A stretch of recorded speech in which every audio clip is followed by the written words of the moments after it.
So Dr. Parekh and Dr. Verma, what we'll do is, I've got a second part to this discussion also where I need your expertise and your expert comments. Sure. And that is this international debate on HCQ.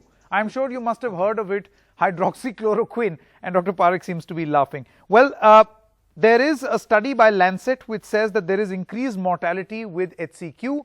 They say that links between HCQ use and increased rates of mortality and heart diseases among COVID patients. It also says that there are no benefits in treating COVID-19 as far as HCQ is concerned. The ICMR, which is the Indian agency, has now said that HCQ is effective in preventing COVID-19. ICMR says that after 3 studies, they have found that consuming HCQ reduces chances of getting infected. It also says that surveillance workers, paramilitary and police personnel, medical staff can take HCQ as preventive therapy, and NIV Pune finds that HCQ has reduced the viral load. So now my point is, who do you believe? The ICMR, Dr. Parekh, or the Lancet? As a medical researcher, I believe data that has been validated and peer-reviewed. The Lancet article you alluded to, which appeared 3 days ago, has 96,000 plus patients, and it analyzes, it's the definitive study now. Incidentally, for over 2 months, I personally have been extremely skeptical about HCQ.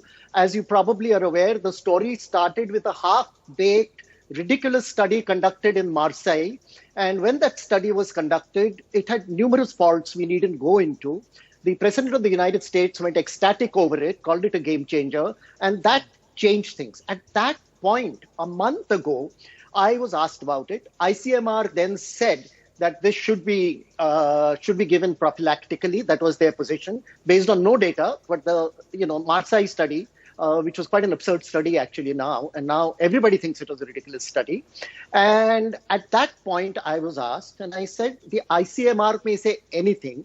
As a thinking individual and a medical researcher, I am entitled to a scientific opinion, and my opinion is that a good doctor knows when not to prescribe. And I specifically warned about HCQ a month and a half ago, possibly on your network, I don't remember. Sure. And today, the answer is very clear. The reason I smiled in the beginning, because you said there is a debate, and I was just wondering, what is the debate? Okay. I see no debate. Okay. I see no debate. You have the definite answer. Okay, Dr. Verma, you have seen the very, very clear view of Dr. Parekh as far as HCQ is concerned. Now, as far as I am concerned, here's the thing. Internationally, nobody can claim rightfully at this moment that their drug is most effective. Everything is under study right now. At this moment, how do you defend HCQ? I mean, for instance, when ICMR comes and says it's fine. See, I beg to differ a bit from Dr. Parekh. He's a very learned person, but at the same time, I must tell you, per month, more than 39,000 publications are there on medical sciences. And it swings like a pendulum. Sometimes you will hear one news, sometimes another. Secondly, Lancet is not covering Indian data. And in Indian patients, Indian doctors, the prescription is take this medicine only under prescription of a doctor, under supervision of a doctor. There are certain minor subsets of patients who have got pre-existing cardiac problems. This use of HCQ may be slightly more cautious, but by and large, this has been medicine with us for more than 40 years with very safe results. So we have to trust Indian data. No, Dr. Verma, safe results for a very different illness. Here it is being proposed as some sort of a deterrent for COVID-19. See, as a matter of fact, for COVID-19, the Ayush has come out with some guidelines, some Kala they are prescribing, fine. And now that ICMR has come with a guideline that it can be used as a prophylaxis for patients, a doctor or I'm as far as medicine is concerned, Dr. Verma as well as Dr. Parekh, I hope we'll let data and scientific research do the talking. And as of this moment, when everyone's experimenting and everyone is desperately looking for some solution, I guess some moderate success can be understandable, but I don't think we should balk at the idea of people doubting. I agree. the required result of say, an I agree. HCQ. But the debate must go on. I mean, it's wrong to ridicule HCQ. It is also wrong to hail it as some great achievement. Both at this moment are under study. May I express a contrary opinion? Very quickly. How quickly? Dr. Parikh. How quickly? No, how quickly? I mean, you tell me. You want it in 10 seconds? 10 seconds, please. Yes. 10 seconds. The debate is over.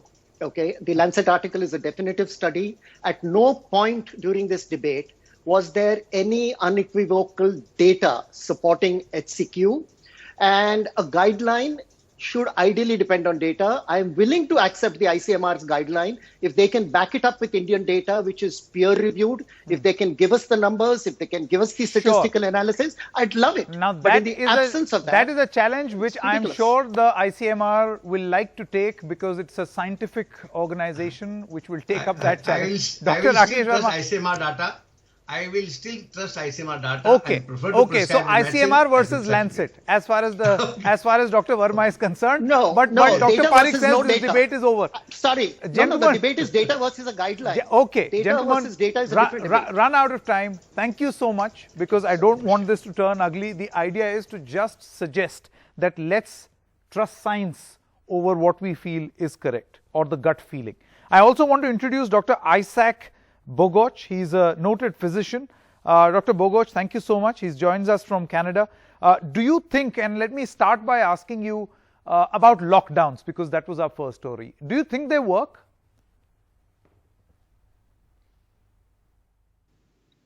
So we have to remember what the purpose of a lockdown is. Now, the lockdown is really to help prevent further spread of this infection so that a healthcare system does not get overwhelmed. We cannot think that a lockdown is going to stop the virus in its tracks. It's not going to stop subsequent transmission of the virus when the lockdown is lifted. All it does is provide an urgent stopgap to preventing lots and lots of people from becoming infected over a very short period of time. And hopefully it prevents scenes like what we saw in New York City, in Wuhan, and in northern Italy, where we saw these healthcare systems stretch beyond capacity. That's what the lockdown is for, and they tend to work. But we just have to be mindful of what the lockdown does and what the lockdown does not do. All right. Dr. Bogoch, where do you stand as far as the global drug and vaccine research for COVID-19 is concerned? That was a question I was just asking of a few guests before you joined in. Where do you stand on, or what do you think, where does the world stand as far as drug and vaccine research is concerned?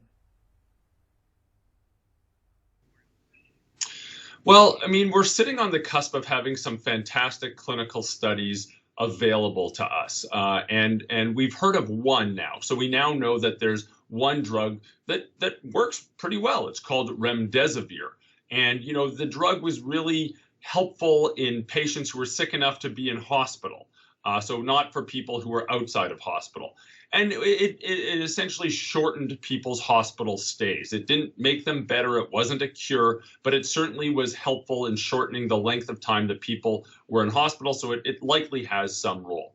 We're also in the midst of having several other drugs being tested in many different environments, in the sickest of the sick in the intensive care unit, in people who are sick in hospital but not in the intensive care unit, in people who are sick but not sick enough to go to the hospital, and in people who are exposed to the virus, and perhaps we can prevent them from getting this infection if they get this drug. So those are sort of the four big categories. There's a ton of coordinated global research on this front, looking at a variety of different medications, and these studies are ongoing, and we'll hopefully have the results of many of them in the coming weeks. This will be extremely helpful in our management of COVID-19 globally and locally. Dr. Bogoch, now I want to ask you something which I have asked of many people domestically. Also, this is a huge issue of debate. Internationally, a huge issue of concern. Do you think that this global quest for drugs and vaccine is at this moment very isolated and disjointed? I mean, to each his own, everyone doing their individual research, no collaborative effort.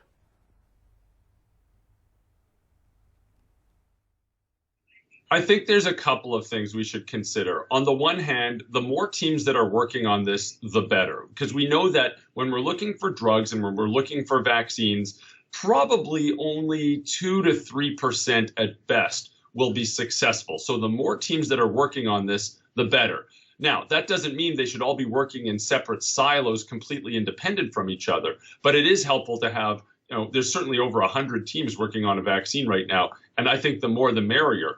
And each are taking their own unique approach, and we're going to need that because most of these teams are not going to be successful. So certainly having multiple teams working on this is helpful. But on the other hand, I take your point completely. And if there's some coordination or communication or common sources of funding or common sources of data sharing, I think that would be infinitely helpful in this fight, because I'm sure we can learn a lot from each other and learn from each other's successes and each other's failures. So some coordination would be helpful, but it still is fantastic that there are several, over 100 independent groups working on this. Oh, absolutely. Absolutely. Remarkable amount of effort and with great speed and precision. Dr. Isaak, my final question to you. Just a short while ago, we were debating with a couple of Indian doctors about the efficacy of HCQ, hydroxychloroquine, which is a subject matter of international debate now on whether it is effective, as the ICMR says, or whether it is ineffective, as the Lancet says. Where do you stand on this issue? Well, I mean, it's funny because, we're doing medicine and public health, and suddenly this hydroxychloroquine issue has become politicized, which is really unfortunate. Here's what we should be doing. Let's look at the data. Let's look at the quality of the data, and let's make data-driven decisions on this. It doesn't matter who's touting this to be successful, who's touting this to be non-successful. Let's just keep an open mind and follow the data. To date, we have some data that's not of the highest quality, but it's still okay, suggesting that hydroxychloroquine does not seem to be helpful. Okay, now there's some limitations to that data, and that's okay as long as we understand the strengths and the limitations of the data that we're reviewing.